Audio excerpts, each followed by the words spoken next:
Hello students, मैं हूं अमित शर्मा और आज इस वीडियो में हम लोग बात करेंगे क्लास 9th के चैप्टर टिश्यूज के बारे में। टिश्यूज के पिछले वीडियो में हम लोगों ने स्टडी किया था मेरिस्टेमेटिक टिश्यू के बारे में। हम लोगों ने पढ़ा था मेरिस्टेमेटिक टिश्यू क्या होता है, मेरिस्टेमेटिक टिश्यू की क्या खास बातें हैं, और हम लोगों को ये पता लगा था कि जो मेरिस्टेमेटिक टिश्यू है उसके सेल्स कंटिन्यूसली डिवाइड करते रहते हैं, यानी कि they have capability to divide and form new cells. ठीक है, साथ ही उसी वीडियो में हमने एक दूसरा परमानेंट टिश्यूज के बारे में भी पढ़ा था, जब हमने मेरिस्टेमेटिक टिश्यू को कंपेयर किया था परमानेंट टिश्यू के साथ। ठीक है, वहां पर हमें जो इंफॉर्मेशन पता लगी थी वो क्या थी? The permanent tissue consist of the cells which have lost their capability to divide, ठीक है, and have attained a specific shape, size and function। कहने का सीधा सीधा मतलब ये है कि परमानेंट टिश्यू के जो सेल्स हैं उनकी जो एबिलिटी है डिवाइड करने की वो उनके पास नहीं होती। ठीक है, दूसरा, एक तो वो डिवाइड नहीं कर सकते, दूसरा क्या है? They have attend a specific shape, size and function. वो सेल्स जो परमानेंट टिश्यू के सेल्स हैं वो क्या करेंगे? उनकी एक स्पेसिफिक शेप है, एक स्पेसिफिक साइज है जो कभी चेंज नहीं होगा बाद में, और वो सब एक पार्टिकुलर फंक्शन को परफॉर्म करते हैं। इन्हीं बातों को ध्यान में रखते हुए हम आज का टॉपिक स्टार्ट करते हैं, जो है परमानेंट टिश्यू। और मैं सबसे पहले यहां पर हेडिंग लिख देता हूं, क्या? Permanent tissues. ठीक है, अब सबसे पहले बात ये आती है स्टूडेंट्स की जो परमानेंट टिश्यू है आप उसको डिफाइन कैसे करेंगे? तो डेफिनेशन में आप क्या लिख सकते हैं? It is type of tissue, it is a type of tissue, type of plant tissue which consist of the cells, which consist of cells having a specific shape, size and function, as they have lost their ability to divide। ठीक है, permanent tissue को कैसे define किया जा सकता है कि permanent tissue जो है वो एक इस तरह का, इस टाइप का टिश्यू है जिसके जो सेल्स हैं उनकी स्पेसिफिक शेप, साइज और फंक्शन होता है। और ऐसा क्यों है? क्योंकि उन सेल्स ने अपनी डिवाइड करने की जो एबिलिटी है वो लूज कर दी है, लॉस्ट कर चुके हैं उसको। ठीक है, तो इस तरीके से आप इसको डिफाइन करेंगे। अब बात यहां पर ये आती है कि जो परमानेंट टिश्यू हैं ये बनते कैसे हैं। ठीक है, तो यहां पर दूसरा पॉइंट जो इंपॉर्टेंट पॉइंट है वो मैं यहां लिख देता हूं। परमानेंट टिश्यूज, ये permanent tissue arise from differentiation of the cells of meristematic tissue। meristematic tissues, ठीक है, जो परमानेंट टिश्यू होता है, परमानेंट टिश्यू किससे बनेगा? परमानेंट टिश्यू बनता है मेरिस्टेमेटिक टिश्यू से ही। जब मेरिस्टेमेटिक टिश्यू के सेल्स डिवाइड होने के बाद फर्दर डिवाइड ना करके डिफरेंशिएट कर जाते हैं। डिफरेंशिएट करने का मतलब क्या है कि वो एक पार्टिकुलर शेप को, साइज को अटेन कर लेंगे and they start performing a specific function. ठीक है, तो ये पॉइंट जो है यहां आप लिखेंगे about the origin of permanent tissue, कैसे ये ओरिजिनेट होते हैं, कैसे ये अराइज होते हैं। ठीक है, तो यहां पर कुछ स्पेसिफिक फीचर आपको ध्यान में रखने हैं। क्या? यहां देखिए, जो परमानेंट टिश्यू है उसके सेल्स जो हैं उनकी स्पेसिफिक शेप होती है, साइज होती है, और ये जो स्पेसिफिक शेप या साइज है ये अमूमन बदलती नहीं है। एक बार बनने के बाद में ये कभी चेंज नहीं होगी। उसके अलावा इनका एक स्पेसिफिक फंक्शन होता है। पहला पॉइंट क्या हो गया? जो सेल्स हैं, मैं यहां अलग से लिख देता हूं, characteristics characteristics of permanent tissues.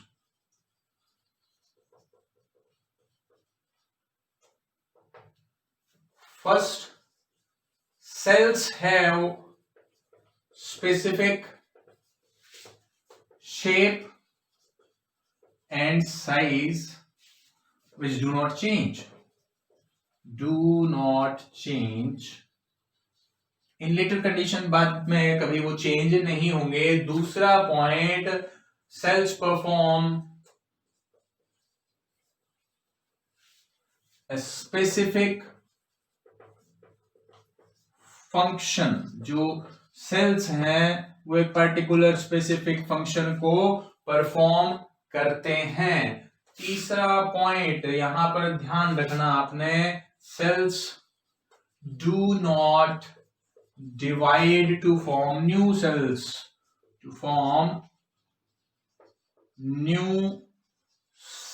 जो थर्ड पॉइंट है परमानेंट टिश्यू का, उसमें क्या है, सेल्स डिवाइड नहीं करेंगे नए सेल्स बनाने के लिए. फोर्थ पॉइंट आप क्या लिख सकते हैं, the cell wall in cells में बी थिक और थिन. देखिए जो सेल्स हैं परमानेंट टिश्यू के, उनकी सेल वॉल थिक भी हो सकती है, थिन भी हो सकती है. मेरिस्टेमेटिक टिश्यू के सेल्स की सेल वॉल थिन थी. ठीक है. इसके अलावा फिफ्थ पॉइंट में आप लिख सकते हैं, द सेल्स में be living, the cells of these tissue में बी लिविंग इन नेचर और डेड. जो सेल्स हैं इस टिश्यू के, वो लिविंग भी हो सकते हैं और नॉन लिविंग भी हो सकते हैं. ठीक है. ये कुछ पार्टिकुलर कैरेक्टर्स हैं जो परमानेंट टिश्यू में देखने को मिलेंगे. स्पेसिफिक शेप और साइज होती है, स्पेसिफिक फंक्शन होता है, वो डिवाइड नहीं करते हैं, उनकी सेल वॉल थिक भी हो सकती है, थिन भी हो सकती है, और जो सेल्स हैं वो लिविंग भी हो सकते हैं और डेड भी हो सकते हैं. वो डिपेंड करता है टाइप ऑफ परमानेंट टिश्यू किस तरह का है. ठीक है. अब बात करते हैं, देखिए हमने कैरेक्टर्स पढ़ लिए, परमानेंट टिश्यू है क्या वो पढ़ लिए, कैसे बनते हैं वो भी पढ़ लिए हैं. बात करते हैं टाइप ऑफ परमानेंट टिश्यूज की. जो परमानेंट टिश्यूज हैं ये कितने टाइप के होते हैं. ठीक है. तो जो परमानेंट टिश्यू है बेटा, ये मेनली दो तरह के बताए जाते हैं. ठीक है. Permanent tissues are mainly of two types. ठीक है. जिसमें जो फर्स्ट टिश्यू है उसको आप बोलते हो सिंपल परमानेंट टिश्यू, और जो दूसरा टिश्यू है उसको आप बताते हैं कॉम्प्लेक्स परमानेंट टिश्यू. ठीक है. यहां पर हम हेडिंग लिख लेते हैं, types of permanent tissue. Types of permanent tissue. तो फर्स्ट टाइप है सिंपल परमानेंट टिश्यू, और सेकंड टाइप है कॉम्प्लेक्स परमानेंट टिश्यू. ये दो मेन टाइप है. वैसे तीसरी कैटेगरी हम बोल देते हैं स्पेशल परमानेंट टिश्यू. एक है सिंपल, एक है कॉम्प्लेक्स, और तीसरा होता है स्पेशल परमानेंट टिश्यू. ठीक है. सबसे पहले हम बात करेंगे आज के इस वीडियो में, जो मेन फोकस हमारा रहेगा वो सिंपल परमानेंट टिश्यू के ऊपर रहेगा, और उसमें भी स्पेसिफिकली ऑन पेरेन्काइमा. ठीक है. सबसे पहले इनका मतलब समझ लेते हैं. Simple permanent tissue consist of cells having similar structure, function and have a common origin. ठीक है। सिंपल परमानेंट टिश्यू क्या होंगे? सिंपल परमानेंट टिश्यू ऐसे परमानेंट टिश्यू हैं जिनके अंदर जो सेल्स प्रेजेंट होंगे वो स्ट्रक्चरली फंक्शनली सिमिलर होंगे, और तीसरा पॉइंट क्या ध्यान रखना आपने, दे हैव कॉमन ओरिजिन। तीन चीजें सेम होंगी, स्ट्रक्चर उनका, फंक्शन उनका और उनका ओरिजिन। ठीक है। तो अगर इस तरह का कोई टिश्यू मिलता है जिसमें स्ट्रक्चर भी सेम है, फंक्शन भी वो सेम परफॉर्म कर रहा है और उसका जो ओरिजिन है वो भी कॉमन है, उन सभी सेल्स का ओरिजिन भी कॉमन है, तो वो किसको रिप्रेजेंट करता है? वो रिप्रेजेंट करता है सिंपल परमानेंट टिश्यू को। जबकि कॉम्प्लेक्स परमानेंट टिश्यू जो है इसमें एक से ज्यादा स्ट्रक्चर, फंक्शन और ओरिजिन के सेल्स होते हैं। कहने का सिंपल से तरीके से अगर हम समझें इस चीज को, सिंपल परमानेंट टिश्यू जो होता है वो एक ही तरह के सेल्स से बना होता है। Only a single kind of cells are present in simple permanent tissue. जितने भी सेल होंगे वो एक ही तरह के होंगे। ठीक है। जबकि कॉम्प्लेक्स परमानेंट टिश्यू जो है वो एक से ज्यादा तरह के सेल्स से बना होता है। ठीक है। Complex permanent tissue consist of cells which may have different structure, function as well as origin। ठीक है। कॉम्प्लेक्स परमानेंट टिश्यू में सेल्स जो होंगे उनका स्ट्रक्चर भी डिफरेंट हो सकता है, फंक्शन भी डिफरेंट हो सकता है और उनका ओरिजिन भी डिफरेंट होगा। ठीक है। तो कॉम्प्लेक्स परमानेंट टिश्यू जिसमें एक से ज्यादा तरह के सेल्स प्रेजेंट हों, और सिंपल परमानेंट टिश्यू जिसमें सिर्फ सिंगल टाइप ऑफ सेल्स जो है वो प्रेजेंट हों। हाँ, ये हो सकता है कि सिंपल परमानेंट टिश्यू में कई तरह के कैटेगरीज आ जाएंगी, जैसे आगे हम पढ़ेंगे पेरेन्काइमा है, कोलेनकाइमा है, स्क्लेरेन्काइमा है। ठीक है। और कॉम्प्लेक्स परमानेंट टिश्यू में आप पढ़ेंगे जाइलम है एंड फ्लोएम। ठीक है। तो कॉम्प्लेक्स परमानेंट टिश्यू को यहां से एक बार रिमूव कर देते हैं, ये हमारे आज की वीडियो का टॉपिक नहीं है। हाँ, इसके बारे में हम लोगों ने जान लिया कि जो कॉम्प्लेक्स परमानेंट टिश्यू है इसके अंदर एक से ज्यादा तरह के structurally dissimilar, functionally dissimilar, having different origin, इस तरह के सेल्स हो सकते हैं। ठीक है। अब बात आती है सिंपल परमानेंट टिश्यू कितनी तरह के हो सकते हैं। तो इसमें भी आपको वेरियस टाइप ऑफ टिश्यूज देखने को मिलेंगे। जैसे सबसे कॉमन है पेरेन्काइमा ए, दूसरा कोलेनकाइमा और सी, तीसरा स्क्लेरेन्काइमा। ये तीन मेन सिंपल परमानेंट टिश्यू आपको पढ़ने को मिलते हैं। इसके अलावा प्रोटेक्टिव टिश्यूज भी इसमें आ जाते हैं। मैं एक और कैटेगरी लिख देता हूं, प्रोटेक्टिव टिश्यूज, जैसे एपिडर्मिस है या एपिब्लेमा है, वो भी सिंपल परमानेंट टिश्यू में ही आ जाते हैं। ठीक है। तो पेरेन्काइमा, कोलेनकाइमा, स्क्लेरेन्काइमा है, प्रोटेक्टिव टिश्यू है। इनमें से हर एक को हम इंडिविजुअली पढ़ेंगे पूरी तरह डिटेल में। ठीक है।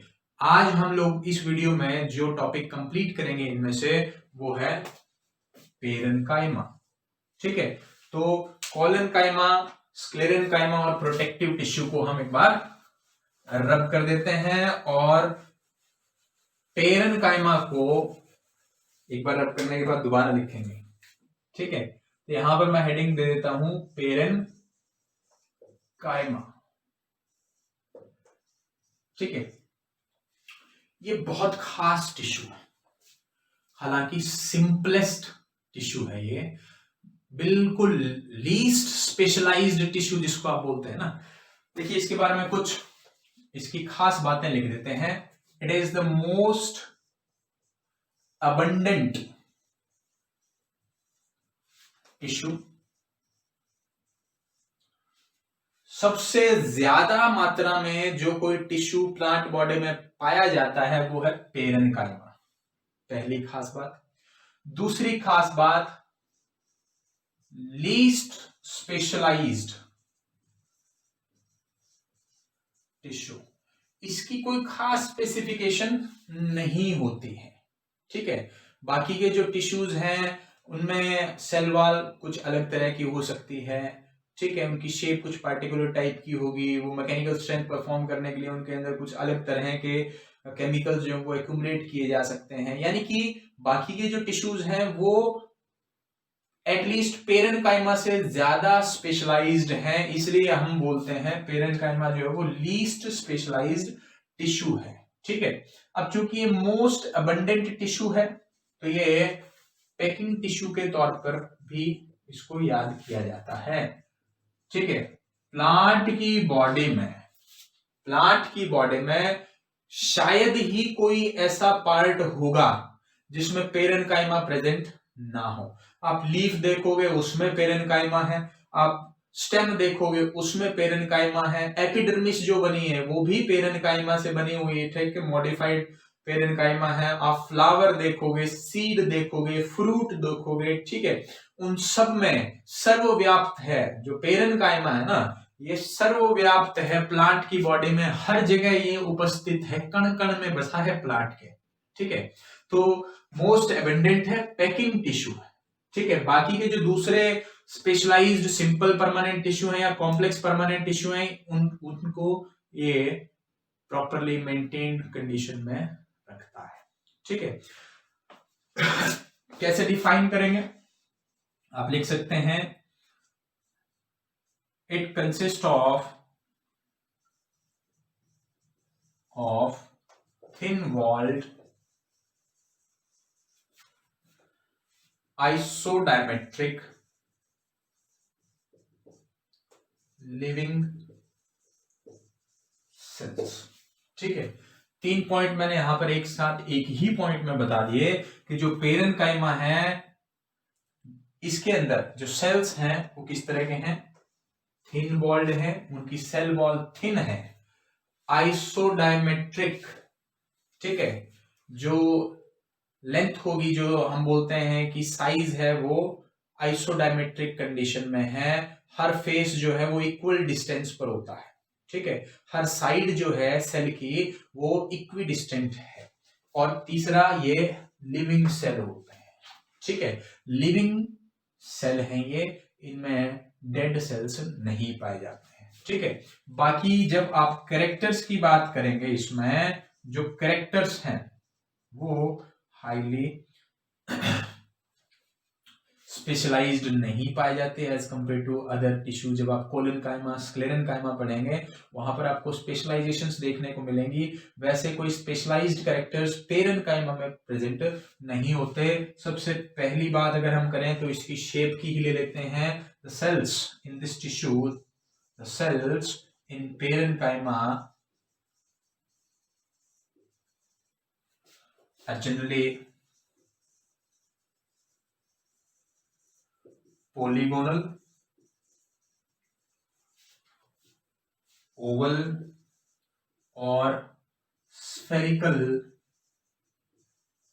in outline, ठीक है। जो शेप है पेरेन्काइमा की सेल्स की वो जनरली या तो पॉलीगोनल होते हैं या ओवल होते हैं या स्फेरिकल होते हैं शेप में, ठीक है। दूसरा पॉइंट, जो पेरेन्काइमा है, जैसे हमने यहां पर लिखा सेल्स है वो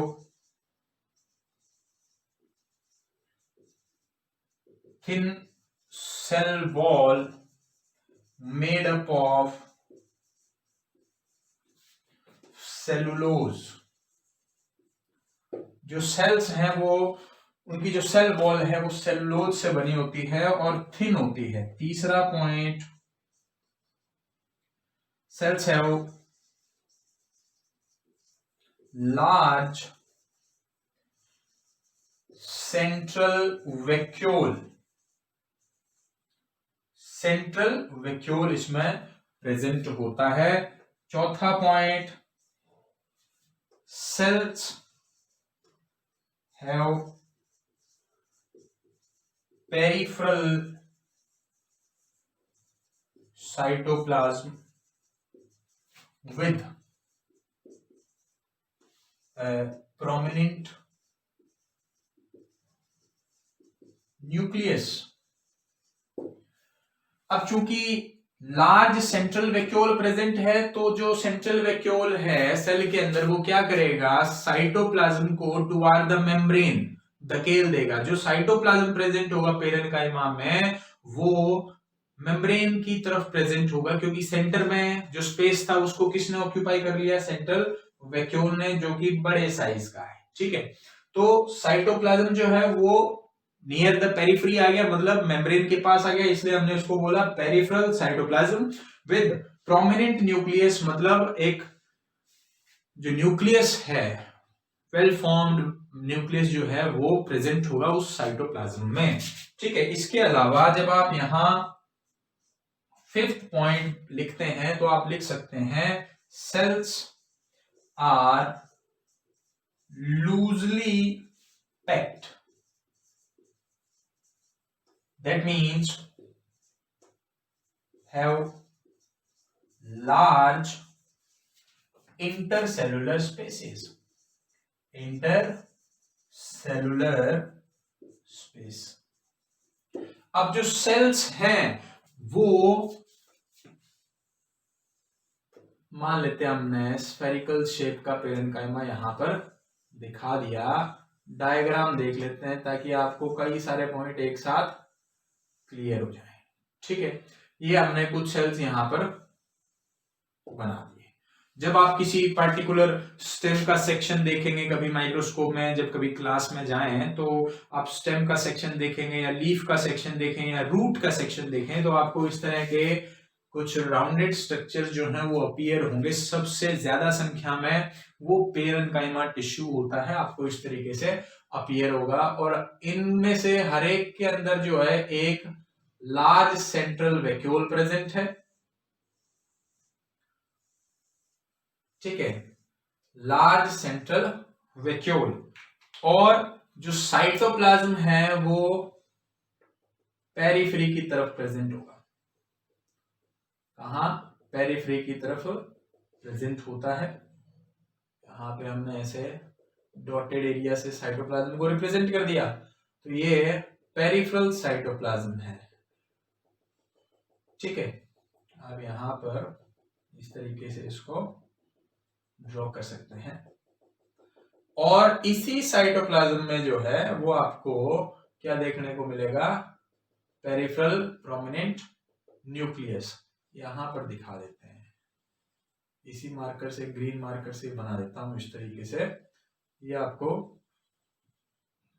न्यूक्लियस देखने को मिल गया जो कि पेरिफेरल है और प्रोमिनेंट है। ठीक है, तो स्फेरिकल आउटलाइन के हो सकते हैं, पॉलीगोनल आउटलाइन के हो सकते हैं, ओवल हो सकते हैं शेप में। जो सेल वॉल होगी वो थिन होगी और सेलुलोज से बनी होगी। सेंट्रल वैक्यूल होगा तो हमने सेंट्रल वैक्यूल दिखा दिया। साइटोप्लाज्म जो है वो पेरिफेरी पर प्रेजेंट होगा तो हमने पेरिफेरी के ऊपर ही साइटोप्लाज्म शो किया है विद अ प्रोमिनेंट न्यूक्लियस। हर एक में एक प्रोमिनेंट न्यूक्लियस प्रेजेंट है जो पेरिफेरल साइटोप्लाज्म में ही प्रेजेंट है। ठीक है, और उसके बाद यहां पर बात आ गई सेल्स आर लूजली पैक्ड। अब अगर आप इन सेल्स को देखेंगे तो यहां बीच बीच में स्पेस है, इंटरसेलुलर स्पेस है। ठीक है, ये स्पेस तभी प्रेजेंट होता है जब सेल्स जो है वो लूजली पैक्ड हो। तो जो पेरेन्काइमा होगा इसमें लार्ज इंटरसेलुलर स्पेस प्रेजेंट होते हैं। इसके अलावा एक और खास पॉइंट इसमें आप लिख सकते हैं, sixth point, cells have intercellular connections for exchange of material or exchange of substances। ठीक है, और इन इंटरसेल्युलर कनेक्शंस को आप नाम देते हैं प्लाज्मोडस मेटा कॉल्ड प्लाज्मोडस मेटा। एक तरीके से दो कमरों के बीच खिड़की है, जैसे मान लेते हैं, कैसे कंपेयर कर सकते हैं, कैसे समझ सकते हैं इस चीज को, कि जो दो सेल हैं वो एक दूसरे के साथ इंटरसेलुलर कनेक्शंस शो कर रहे हैं। जैसे दो कमरे हैं आपके पास और उन दोनों कमरों की एक कॉमन वॉल है, उस कॉमन वॉल में एक खिड़की बना रखी है आपने छोटी सी, जिससे एक कमरे का जो इंडिविजुअल है वो दूसरे कमरे में रहने वाले इंडिविजुअल के साथ मटेरियल के को एक्सचेंज कर सकता है। मटेरियल एक्सचेंज नहीं करता है तो अपने जो विचारधाराएं हैं वो एक्सचेंज कर सकता है। कहने का मतलब है गुफ्तगू कर सकते हैं, बातचीत कर सकते हैं, ठीक है। उसी तरीके से जो सेल्स हैं उनके पास छोटे छोटे कनेक्शंस प्रेजेंट होते हैं, जिनको आप नाम दे देते हो प्लाज्मोडस मेटा, ठीक है। ये जो कनेक्शन है ये आप नाम देंगे प्लाज्मोडस मेटा। ये कुछ कैरेक्टरिस्टिक हैं जो पेरेन्काइमा टिश्यू के कैरेक्टर्स हैं, ठीक है। हमने 5-6 कैरेक्टर्स यहां पढ़ लिए, यहां पर भी हमने बात की थिन वॉल, आइसोडायमेट्रिक और लिविंग सेल है, ये भी आप कैरेक्टर के तौर पर लिख सकते हो। The parenchyma tissue consist of living cell, ठीक है। अब बात करते हैं कुछ मॉडिफिकेशंस की, ठीक है। जो पेरेन्काइमा टिश्यू है इसमें कुछ मॉडिफिकेशंस देखने को मिलती हैं अलग अलग तरह के प्लांट के अंदर, या अलग अलग पोजीशन पर जो पेरेन्काइमा है वो अलग अलग तरह की आपको मॉडिफिकेशंस जो है वो शो कर सकता है, ठीक है। तो अभी हम मॉडिफिकेशंस पढ़ेंगे पेरेन्काइमा की और उसके बाद करेंगे फंक्शन, जो पेरेन्काइमा का फंक्शन, भी फंक्शन क्या परफॉर्म करता है भाई पेरेन्काइमा, हम लोग बड़ी चर्चा कर चुके हैं, पेरेन्काइमा ये, पेरेन्काइमा वो, फंक्शन क्या परफॉर्म कर रहा है, ठीक है। तो पहले हम यहां पर लिख देते हैं मॉडिफिकेशंस, मॉडिफिकेशंस ऑफ पेरेन्काइमा। वैसे तो पेरेन्काइमा के जो टिश्यू हैं, पेरेन्काइमा टिश्यू के जो सेल्स हैं वो कई तरह की मॉडिफिकेशंस शो करते हैं for performing out specific function at particular position या particular location in the plant body, ठीक है। लेकिन फिर भी जो मेन मॉडिफिकेशंस हैं वो हम डिस्कस करेंगे, ठीक है। तो सबसे पहले है पेरेन्काइमा की मॉडिफिकेशन में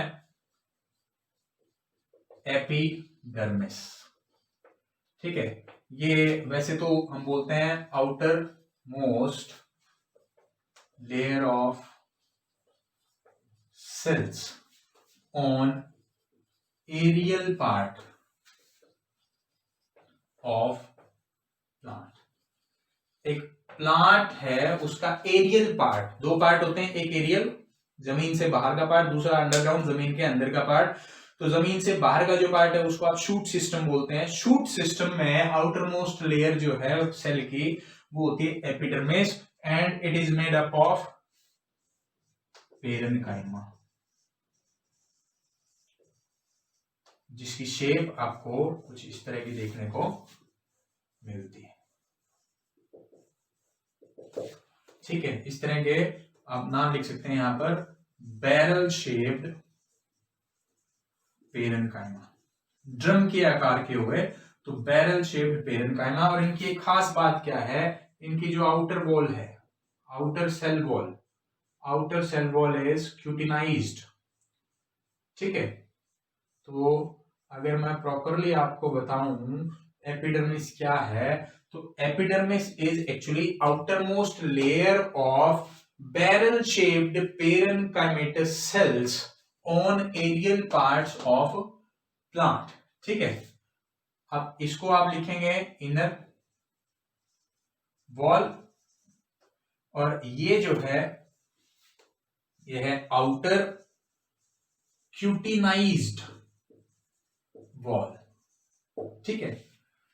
क्यूटिन नाम का एक केमिकल जो है बाहर की तरफ इकट्ठा होता है सेल वॉल में सॉरी, तो सेल वॉल में क्यूटिन नाम का जो केमिकल है वो इकट्ठा होता है, इसलिए एपिडर्मिस जो एरियल पार्ट की एपिडर्मिस है उसमें हम बोलते हैं आउटर क्यूटिनाइज्ड वॉल। ये मॉडिफाइड पेरेन्काइमा है। ये क्या है? Modification of parenchyma. दूसरा, ये आपको शूट सिस्टम में देखने को मिल रहा है। किसमें?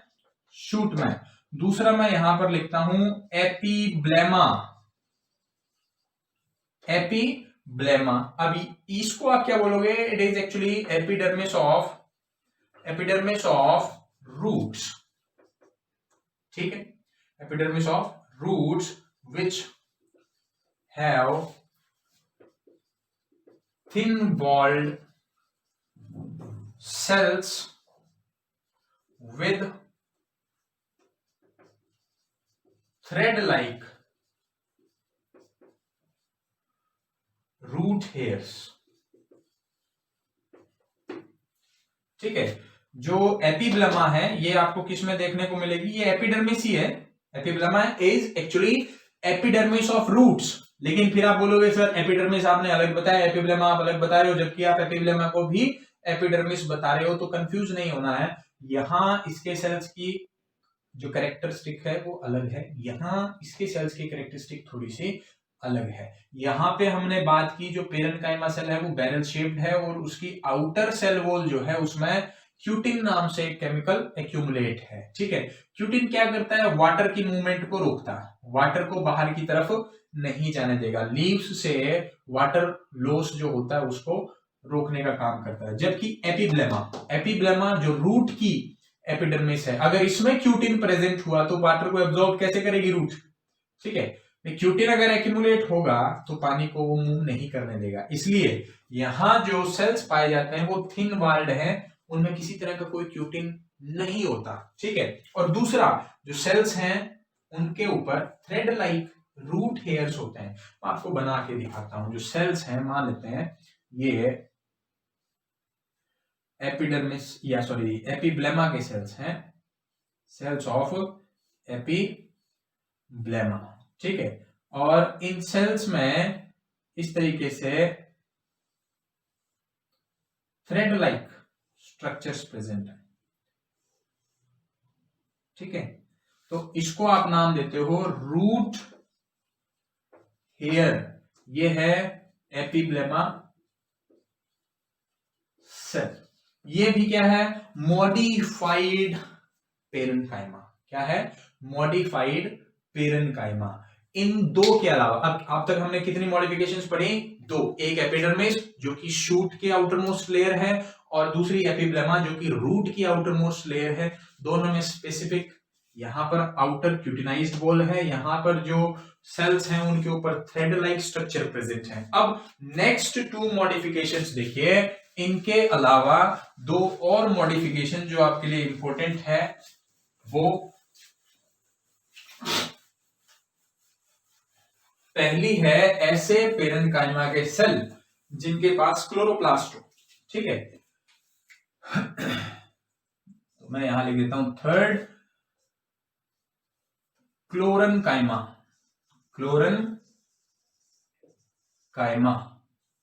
क्लोरेन्काइमा क्या है? पेरेन्काइमा या parenchymatous cells having chloroplasts to perform or to carry out the process of photosynthesis। ठीक है, एक और मॉडिफिकेशन जो थर्ड मॉडिफिकेशन है वो क्या है? क्लोरेन्काइमा है। क्लोरेन्काइमा क्या होगा? पेरेन्काइमा के ही सेल्स हैं, लेकिन इन सेल्स की क्या खास बात है? इनके पास क्लोरोप्लास्ट है। और प्लांट में जिस भी सेल के पास क्लोरोप्लास्ट होता है वो क्या परफॉर्म कर सकता है? वो फोटोसिंथेसिस को परफॉर्म कर सकता है। तो ये भी जो सेल हैं क्लोरेन्काइमा जिसको आप नाम दे रहे हो, ये फोटोसिंथेटिक एक्टिविटी शो करते हैं और जनरली कहां प्रेजेंट होते हैं? Leaf and young stem. ठीक है, फोर्थ जो मॉडिफिकेशन है किसकी? पेरेन्काइमा की, वो आपको पार्टिकुलरली एक्वेटिक सेल्स में, एक्वेटिक प्लांट्स में देखने को मिलती है और इसको बोलते हैं आप एरनकाइमा। क्या नाम दिया जाएगा? एरनकाइमा। इसमें क्या है? Parenchyma cells have large intercellular air spaces which store air। अब ये जो एरनकाइमा है, जैसे कि नाम से पता लग रहा है, एरन मींस एयर से related. Parenchyma cells have large intercellular air spaces which store air and provide buoyancy in aquatic plants। Aerenchyma tissue में क्या होगा? जो पेरेन्काइमा के अंदर इंटरसेल्यूलर स्पेस होते हैं वो और भी ज्यादा बड़े हैं, एयर को स्टोर करते हैं, और चूंकि ये एयर को स्टोर करते हैं तो एक्वेटिक प्लांट्स के लिए ये क्या काम करेंगे? दे प्रोवाइड buoyancy, मतलब जो एक्वेटिक प्लांट हैं उनको वाटर की सरफेस पर फ्लोट करने में हेल्प करेंगे। ठीक है, तो ये 4 इंपॉर्टेंट मॉडिफिकेशन है किसकी? पेरेन्काइमा की। मैं फिर से आपको रिपीट कर देता हूं। मॉडिफिकेशन ऑफ पेरेन्काइमा: एपिडर्मिस पहली, एपिब्लेमा दूसरी, क्लोरेन्काइमा तीसरी और एरनकाइमा चौथी। ठीक है, ये मॉडिफिकेशंस हैं। और इनके बाद, इनके अलावा हम लोग बात करेंगे फंक्शंस। ठीक है, फंक्शंस ऑफ पेरेन्काइमा। हम लोगों ने कैरेक्टर्स पढ़ लिए। ठीक है, भाई पेरेन्काइमा के कैरेक्टर क्या क्या हैं, हमने डायग्राम्स के थ्रू उन कैरेक्टर्स को समझा भी। उसके बाद हम लोगों ने पढ़ लिए हैं मॉडिफिकेशंस जो आपको पेरेन्काइमा में देखने को मिलती है। और अब लास्ट जो पॉइंट हम पढ़ेंगे पेरेन्काइमा के बारे में, जिसके बाद पेरेन्काइमा का जो टॉपिक है वो कंप्लीट हो जाएगा, वो है फंक्शंस ऑफ पेरेन्काइमा। अब प्लांट की बॉडी में पेरेन्काइमेटस टिश्यू का फंक्शन क्या है, क्या फंक्शन परफॉर्म करेगा? ठीक है, तो सबसे पहला point, it is present in every part of plant body as packing tissue। ठीक है, ये पैकिंग टिश्यू के तौर पर प्रेजेंट होता है। ठीक है, दूसरा पॉइंट, इट हेल्प्स इन, और the cells of parenchyma store food। ठीक है, स्टोरेज ऑफ फूड में पार्टिसिपेट करेगा ये। Store food in storage organs. Storage organ जैसे किसी प्लांट में स्टेम के अंदर स्टोर किया जा रहा है, किसी में रूट में स्टोर किया जा रहा है, और फ्रूट के अंदर भी फूड स्टोर किया जाता है। तो जो स्टोरेज ऑर्गन होंगे उसमें फूड को स्टोर करता है। तीसरा point, cells in desert plants store mucus and water. Desert plants जैसे एलोवेरा है या कैक्टस है, उनके अंदर जो सेल्स हैं पेरेन्काइमा के, वो म्यूकस को और वाटर को स्टोर करने का काम करते हैं। ठीक है, फिर fourth point, the turgid cells of parenchyma provide support to soft parts of plants. अब देखिए जहां पर हार्ड पार्ट की बात आ जाती है वहां पर मेनली स्क्लेरेनकाइमा जो है वो रिस्पॉन्सिबल होता है सपोर्ट प्रोवाइड करने के लिए, लेकिन जो सॉफ्ट पार्ट है जैसे लीव्स हो गई हैं, अब जो लीव्स है वो फुल्ली एक्सपेंडेड स्टेट में रहेंगी तो उनको भी सपोर्ट चाहिए होती है। वो सपोर्ट उनको कौन प्रोवाइड करेगा?